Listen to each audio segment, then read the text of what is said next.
2020년 4월 12일 주일 설교를 시작하도록 하겠습니다. 오늘 본문 말씀은 고린도전서 15장 3절에서 8절까지 말씀입니다.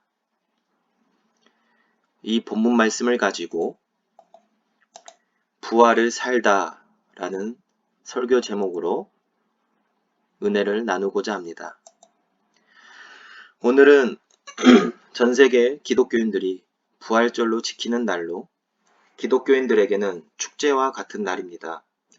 예수님의 부활은 기독교 신앙을 떠받치는 기둥이 되는 아주 중요한 사건입니다.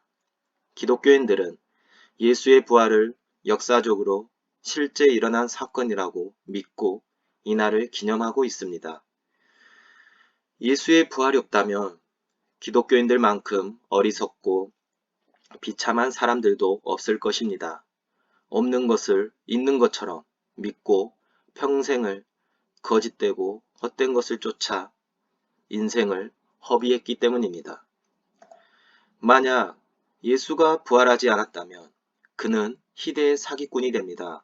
그가 생전에 했던 말들과 기적은 모두 거짓이었고 사기였고 그것을 믿고 따르는 기독교인들도 모두 사이비 종교에 빠진 피해자 또는 가해자가 되어집니다. 그러나 예수는 부활하심으로 자신이 하셨던 모든 말씀과 사역이 하나님으로부터 난 것임을 확증해 주었습니다. 예수님이 부활하셨기에 그분이 하나님의 아들이심이 확인되었고 그분이 진짜 하나님의 아들이시기에 우리는 그분의 권위에 의해 성경을 하나님의 말씀으로 받아들인 것입니다. 존 스토트라는 목회자는 구약 성경은 예수님이 그것을 하나님의 말씀으로 받아들이셨기에 신약 성경은 예수님에 대한 사도의 신실한 증언이기에 성경으로 받아들이는 것입니다. 라고 말하며 예수님의 부활을 통한 성경의 권위를 세웠습니다. 성경을 신뢰할 만한 하나님의 말씀으로 받아들이는 것은 예수의 부활에 달려있다고 해도 과언이 아닙니다. 이처럼 만약 예수가 부활하지 않았다면 우리의 믿음과 신앙은 정말 헛것이 되는 것입니다. 수천 년을 쌓아온 기독교의 역사가 무너져 내리는 것입니다. 예수의 부활은 기독교 신앙에서 절대적이고 중요한 것이지만 많은 이들은 예수님의 부활을 받아들이지 않습니다. 죽은 자가 살아나는 것은 불가능하니 소설이다. 예수는 죽은 게 아니라 살짝 기절한 것이다. 집단 환각에 빠져 그들이 착각한 것이다. 예수의 추종자들이 예수를 신격화시키기 위한 거짓이다. 예수의 부활은 한마디로 조작한 것이다 라고 이야기를 합니다. 왜냐하면 인간의 상식과 합리적 지성으로는 예수의 부활은 이해할 수 없는 사건이기 때문입니다. 그저 광신도들에게나 해당되는 믿음이라고 말합니다. 그렇다면 정말 부활이라는 사건은 믿을 수 없는 황당한 이야기일까요? 현대적인 과학적 사고를 하는 우리들에게 이 부활은 정녕 받아들일 수 없는 사건일까요? 이 시간에는 부활을 대하는 우리들의 생각이 어떠해야 하는지, 그리고 예수의 부활이 오늘날 과연 우리들에게 무슨 의미가 있는지 이 두 가지 주제를 가지고 함께 말씀을 나누고자 합니다. 부활이 가능한가를 과학으로 밝힐 수 없다는 건 모든 과학자들이 동의할 것입니다. 죽은 사람이 살아나지 않는다는 것, 일상적인 경험이고 과학적인 결론입니다. 사람이 죽으면 무생물이 되고 무생물에서 생명체가 나올 수 없다는 게 과학의 시각입니다. 그런데 우리 한번 논리적으로 생각해 볼 필요가 있습니다. 부활이 가능한가를 밝혀내는 건 불가능합니다. 그런데 이와 같은 명제를 같은 잣대로 최초의 생명체의 탄생에 적용하면 어떨까요?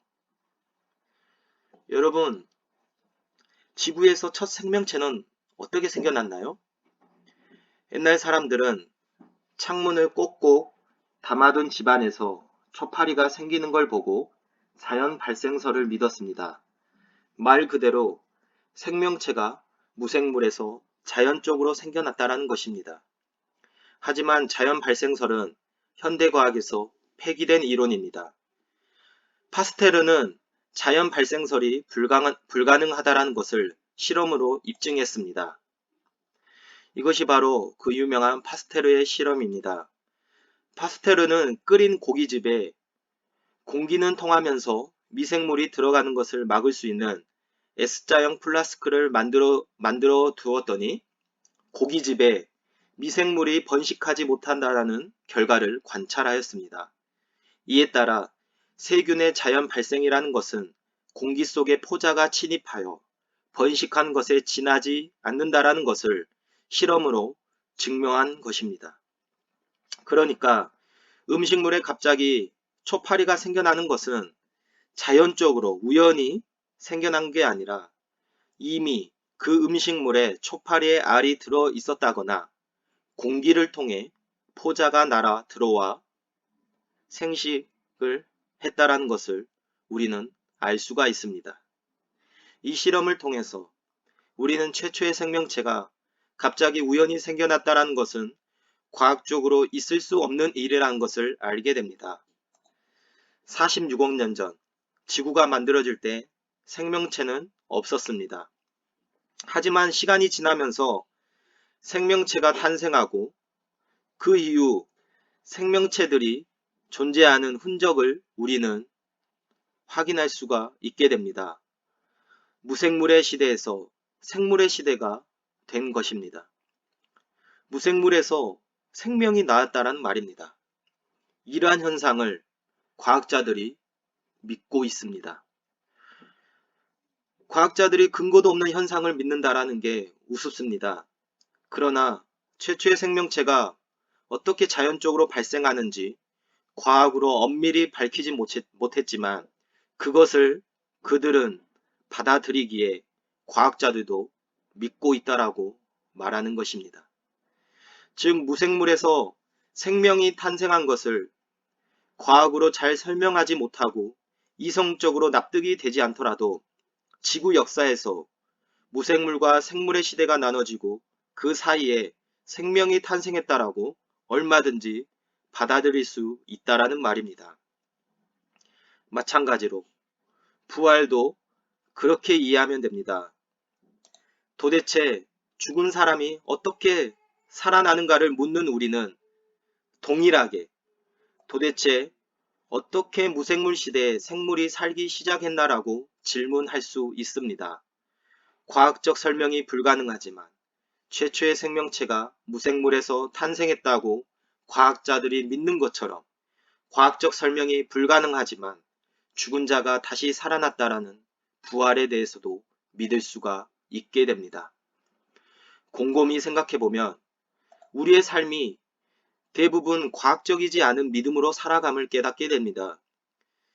내가 차를 타고 여기에 오게 된 것, 내일 다시 눈을 뜨고 살아가게 되는 것, 전염병이 걸리지 않을 것이라는 것, 사고가 나지 않는다라는 것, 이 외에 시실코콜한 모든 사건들, 나의 주변에서 일어난 현상들이 사실 과학적인 근거가 있어야만 받아들이는 행위가 아님을 알게 됩니다. 그냥 우리는 믿고 살아갑니다. 합리적인 이해와 과학적인 근거가 없어도 우린 일상에서 그럭저럭 괜찮은 결과물들을 얻고 살아갑니다. 그런데 왜 기독교의 부활만 그와 같은 일반적인 믿음의 원리를 적용하지 않고 합리적이거나 과학적이지 않아서 불가능한 것이라고 단호하게 치부하는 것일까요? 우리는 알파고와 이세돌의 세기의 대결을 기억할 것입니다. 바둑을 관전하면서 자주 등장했던 아나운서의 문구가 알파고가 이상한 수를 썼어요 라는 의문 어린 고백이었습니다. 도무지 인간의 생각으로 이해되지 않는 수라는 것입니다. 아니 이 수가 말이 되나요? 아마 알파고가 질 거예요. 라는 말을 자주 한 것을 들었습니다. 그런데 결과는 알파고가 이겼습니다. 인간이 이해할 수는 없어도 결과는 바뀌지 않는 것입니다. 그러므로 과학자가 최초의 생명체를 믿고 받아들였듯이 우리가 믿음으로 자연스럽게 현재를 살아가고 있듯이 부활도 얼마든지 자연스럽게 받아들일 수 있다라는 것입니다. 부활을 바라보는 중요한 시각은 근거와 이성과 합리가 아니라 부활을 통한 결과입니다.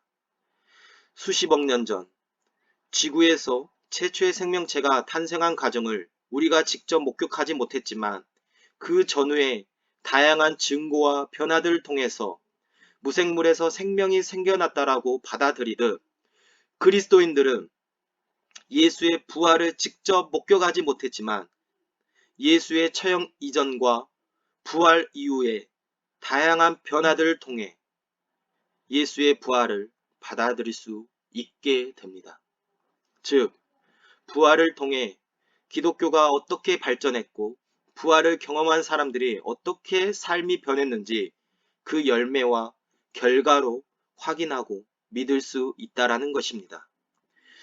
예수님의 죽음 이후에 초대교회 역사에서 가장 설명하기 어려운 것이 제자들의 돌변이었습니다.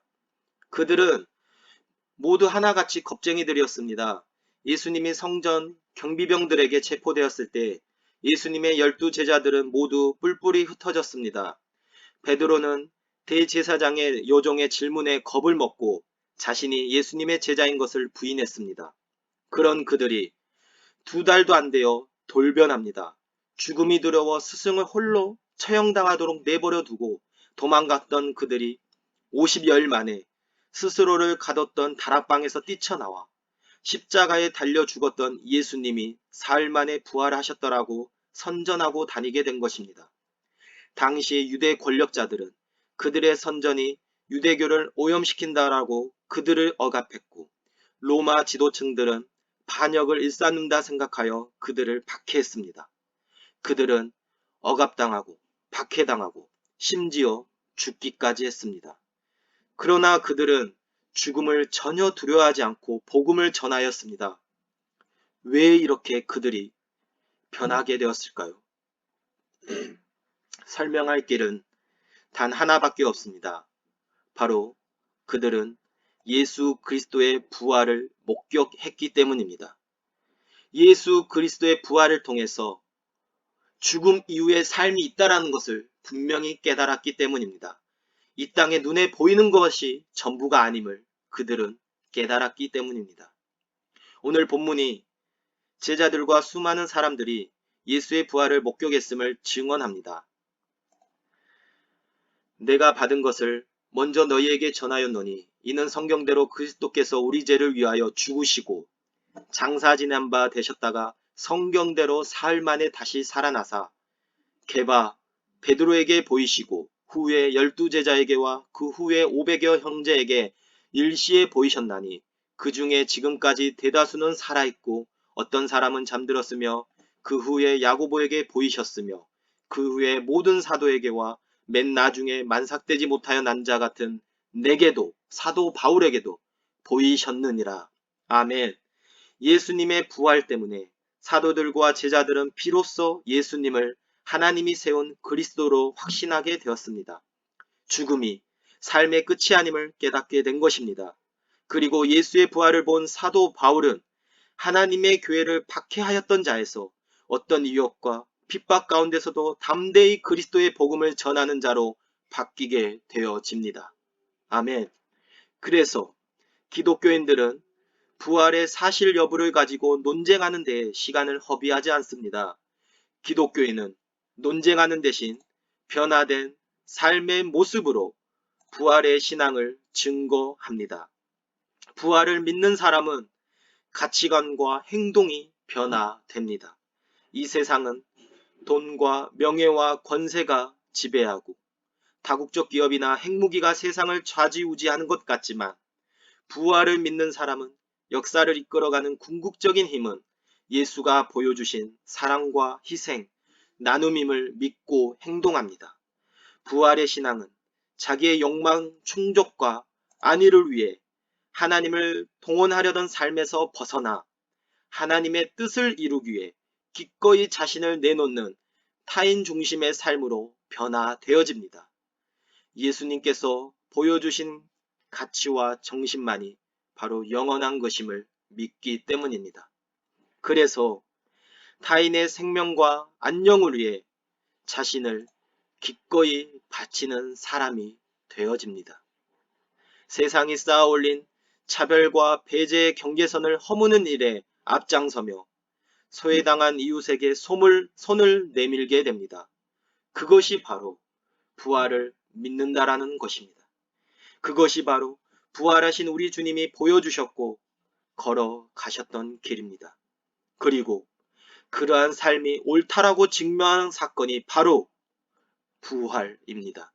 부활은 세상이 정해놓은 가치와 기준이 틀렸고 예수가 하신 말과 행동이 옳았음을 온 세상에 천명한 사건입니다.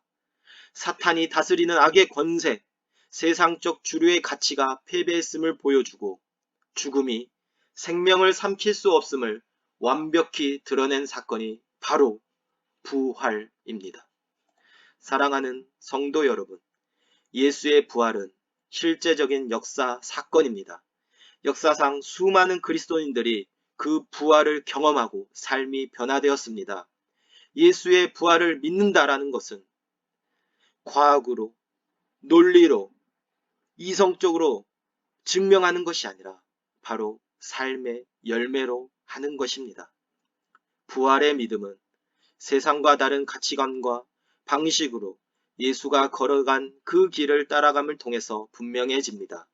나를 위해 십자가의 고난과 죽음을 감당하신 예수님을 조금이나마 흉내내어 살아가는 것은 바로 예수 그리스도의 부활을 믿기 때문입니다. 주님이 부활하셨습니다. 아멘.